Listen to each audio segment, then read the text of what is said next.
जळगाव जामोद येथील ज्येष्ठ विधिज्ञ ॲडव्होकेट रवींद्र सुपडाजी काकडे व त्यांच्या धर्मपत्नी रुक्मिणी काकडे या दाम्पत्यास सामाजिक कार्याबद्दल राष्ट्रीय फेलोशिप पुरस्कार प्रदान करण्यात आला आहे। शैक्षणिक, सांस्कृतिक व सामाजिक कार्यातील भरीव योगदानाबद्दल भारतीय दलित साहित्य अकादमीचे राष्ट्रीय अध्यक्ष डॉक्टर सोहणपालजी सुमनाक्षर यांच्या वतीने हा राष्ट्रीय स्तरावरील पुरस्कार काकडे दाम्पत्यांना देण्यात आला आहे।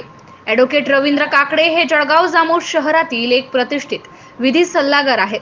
आपला वकिली पेशा सांभाळून सामाजिक कार्यात सदैव अग्रेसर असलेल्या ॲडव्होकेट काकडे यांना डॉक्टर बाबासाहेब आंबेडकर राष्ट्रीय फेलोशिप पुरस्कार 2023 या पुरस्काराने सन्मानित करण्यात आले आहे। त्यासोबत त्यांच्या खांद्याला खांदा लावून काम करणाऱ्या त्यांच्या सुविज्ञ पत्नी रुक्मिणी काकडे, वीरांगना सावित्रीबाई फुले राष्ट्रीय फेलोशिप 2023 या पुरस्काराच्या मानकरी ठरल्या आहेत। 10 आणि 11 डिसेंबर 2023 रोजी 39व्या राष्ट्रीय दलित साहित्य संमेलनात उपस्थित मान्यवरांच्या हस्ते शाल, श्रीफळ, सन्मान चिन्ह व प्रशस्ती पत्र देऊन काकडे दाम्पत्यांचा सत्कार करण्यात आला।